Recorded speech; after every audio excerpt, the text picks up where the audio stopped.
ተከታዮች እንደምን አላችሁ? እኔ አለው እግዚአብሔር ይመስገን ደህና ነኝ። ዛሬም በጠቃሚና በአዲስ ፕሮግራም በድጋሜ ተገናኝተናል።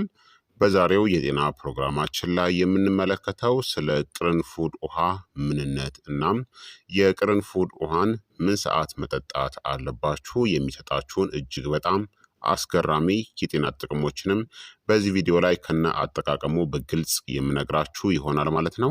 ይህ የጤና ትምህርት ታዲያ ለበርካታ ሰዎች እንዲደርስ ሁላችሁም በቅንነት ላይክና ሼር በማድረግ ሌሎችንም አስተምሩ አሳውቁ እላለሁኝ። ጥያቄ ካላችሁ ጥያቄያችሁን በኮመንት ላይ አስፍሩልኝ፣ እመልስላችኋለሁኝ። በፍጹም ላይክ ሳታደርጉ እንዳትጀምሩ። በቀጥታ ወደ ጤና ትምህርታችን የማልፍ ይሆናል።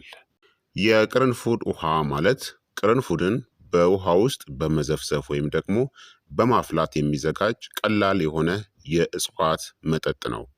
ቅርንፉድ በኢዩጅኖል የበለጸገ ነው። ይህም በእነዚህ ባህሪያቱ የሚታወቅ ኃይለኛ ተፈጥሯዊ ውህድ ነው።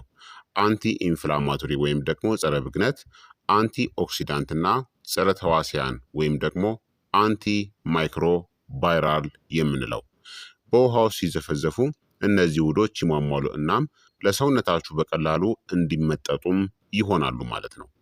የቅርንፉድ ውሃ የአመጋገብ ዋጋን ስንመለከተው የቅርንፉድ ውሃ የካሎሪ መጠኑ ዝቅተኛ ቢሆንም በንቁ የእጽዋት ውህዶች እጅግ የበለጸገ ነው። ቁልፍ የምንላቸው ንጥረ ነገሮች እናም ውህዶቹ ኢዩጅኖል ሲሆን አንደኛው ዋናው ንቁ ውህዱ ነው። ጠንካራ የሆነ አንቲኦክሲዳንት ነው።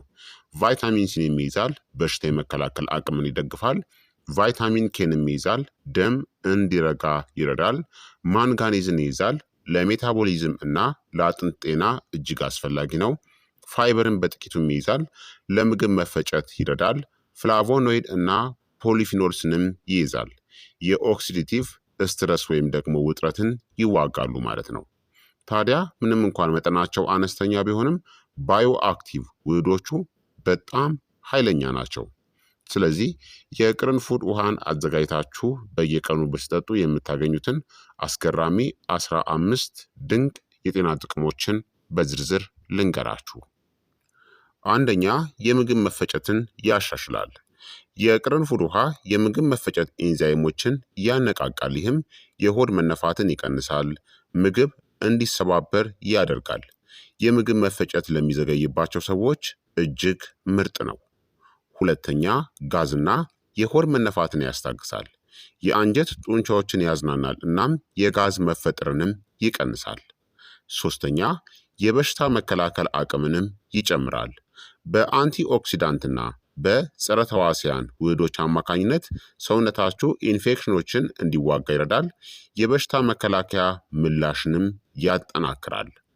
አራተኛ፣ ባክቴሪያን እናም ኢንፌክሽኖችን ይዋጋል። የቅርንፉድ ውሃ ተፈጥሯዊ ጸረ ባክቴሪያ ውጤት አለው። በተለይም ለአንጀት ጤና እና ለአፍ ጤና በጣም ውጤታማ ነው። አምስተኛ፣ ለጉበት ጤናም ይረዳል። ኢዩጅኖል ጉበትን ከመርዞችና ከኦክሲዲቲቭ ስትረስ ወይም ደግሞ ጉዳት ለመከላከል ይረዳል። ታዲያ በመጠኑ ወይም በልኩ ብቻ መወሰድ አለበት። ስድስተኛ፣ የደም ስኳርን ለመቆጣጠርም ይረዳል። የቅርንፉድ ውህዶች የኢንሱሊን ሴንሲቲቪቲን ያሻሽላሉ። የደም ስኳር መጠንን ለሚቆጣጠሩ ሰዎች እጅግ ጠቃሚ ነው፣ ነገር ግን የመድኃኒት ምትክ አይደለም። ሰባተኛ፣ ብግነትን ወይም ደግሞ ኢንፍላሜሽንን ይቀንሳል። ስር የሰደደ ብግነት ወይም ደግሞ ኢንፍላሜሽን ከብዙ በሽታዎች ጋር የተያያዘ ነው። የቅርንፉድ ውሃ የመገጣጠሚያ ህመምን ይቀንሳል፣ የውስጥ አካላት ብግነትንም ያስታግሳል። ስምንተኛ፣ የአፍ ጤናንም ያሻሽላል። እንደ ተፈጥሯዊ የአፍ ማጽጃ ያገለግላል። መጥፎ የአፍ ጠረንን ይቀንሳል። ለጥርስ መበስበስ ምክንያት የሚሆኑ ባክቴሪያዎችንም ይዋጋል። ዘጠነኛ፣ የተሻለ ቆዳ እንዲኖርም ያደርጋል። አንቲ ኦክሲዳንቶች እነዚህን ይረዳሉ፣ ብጉርን ለመቀነስና የቆዳ እርጅናንም ለመከላከል። ሁልጊዜ ስትጠቀሙበት በተሻለ ሁኔታም ይሰራል። አስረኛ፣ ክብደትንም ለመቆጣጠር ይረዳል። የቅርንፉድ ውሃ ሜታቦሊዝምን በትንሹ ሊጨምር ይችላል፣ የምግብ ፍላጎትንም ሊቀንስ ይችላል። 11ኛ፣ የመተንፈሻ አካላትን ጤና ያሻሽላል። የአየር መተላለፊያ መንገዶችን ለማጽዳት ይረዳል። እናም እነዚህንም ሊያቃልል ይችላል። ሳልን እናም ቀላል የሆነ የደረት መታፈንን። 12ኛ የደም ዝውውርንም ያሻሽላል። የተሻሻለ የደም ዝውውር ማለት የተሻለ የኦክስጅን ስርጭትና የኃይል መጠን መጨመር ማለት ነው። 13ኛ የወር አበባ ህመምንም ይቀንሳል። ጸረ ብግነት ባህሪው ቁርጠትን ለማስታገስና አለመመቸትንም ለመቀነስ ይረዳል። 14ኛ ሰውነትን ከመርዝ ለማጽዳትም ይረዳል። በእነዚህ መንገዶች ተፈጥሯዊ የማጽዳት ሂደትን ይደግፋል፣ በጉበት ተግባርና በምግብ መፈጨት ላይ። 15ኛ የተሻለ የሆነ እንቅልፍ እንዲኖርም ያደርጋል። በትክክል ጥቅም ላይ ሲውል ማታ ለብ ያለ የቅርንፉድ ውሃን መጠጣት ሰውነታችንን ያዝናናል፣ ውጥረትንም ይቀንሳል። ታዲያ የቅርንፉድ ውሃ እንዴት ይዘጋጃል? ምርጥ ዘዴዎችን ልንገራችሁ። ዘዴ 1 መዘፍዘፍ ነው። ቀላልና ለዕለት ተዕለት አጠቃቀም። ከ3 እስከ 5 ቅርንፉድን ውሰዱ። በአንድ ኩባያ ውሃ ውስጥ ጨምሩ። ሌሊቱን ሙሉ ዘፍዝፋችሁ አሳድሩት። ከዛም ጠዋት ላይ መጠጣት ነው። ለተለመደ የዕለት ተዕለት አጠቃቀም እጅግ በጣም ምርጥ ነው። ዘዴ 2 ደግሞ ማፍላት ነው። ለበለጠ ኃይለኛ ውጤት ከ4 እስከ 5 ቅርንፉድን ከ1 እስከ 2 ኩባያ ውሃ ውስጥ ጨምሩ። ከ5 እስከ 10 ደቂቃዎች አፍሉት። ትንሽ እንዲቀዘቀዝ ወይም ደግሞ ለብ እስኪል ተዉት። ከዛም አጥልላችሁ መጠጣት ነው። ጠንካራ ስለሆነ በመጠኑ ተጠቀሙ። የቅርንፉድ ውሃን ለመጠጣት ደግሞ ምርጡ ጊዜ የመጀመሪያው ጠዋት ላይ ነው። በጣም ምርጥ ጊዜ ነው። ባዶ ሆድ ላይ በጣም ምርጥ ነው። የምግብ መፈጨትንና ሜታቦሊዝምን ያነቃቃል። ከመተኛት በፊትም እንደ አማራጭ መጠጣት ይቻላል። ለመዝናናትና ለምግብ መፈጨት ይረዳል። ቀለል ያለውን ወይም የተዘፈዘፈውን አይነትን ተጠቀሙ። እንዲሁም ከምግብ በኋላም መጠጣት ትችላላችሁ። የሆድ መነፋትንና ጋዝን ለመቀነስ ይረዳል። ታዲያ እነማን መቀነስ ወይም ደግሞ መጠንቀቅ አለባቸው ካላችሁ፣ የቅርንፉድ ውሃ ኃይለኛ ነው። ከመጠን በላይ መውሰድ ችግሮችን ሊያስከትል ይችላል። ሁሌም በልኩ መሆን መቻል አለበት። እነዚህ ካለባችሁ አጠቃቀማችሁን ገድቡ።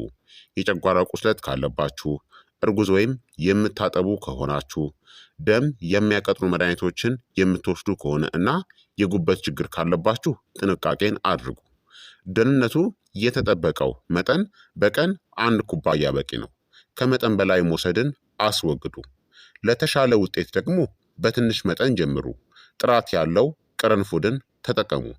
ውጤትን ለማግኘት ደግሞ ለተከታታይ ጊዜ ከ2 እስከ 3 ሳምንታት ያክል ተጠቀሙ። ከጤናማ አመጋገብ ጋርም አጣምሩት። በአጠቃላይ የቅርንፉድ ውሃ ቀላል ቢሆንም ኃይለኛ የሆነ ተፈጥሯዊ መፍትሄ ነው።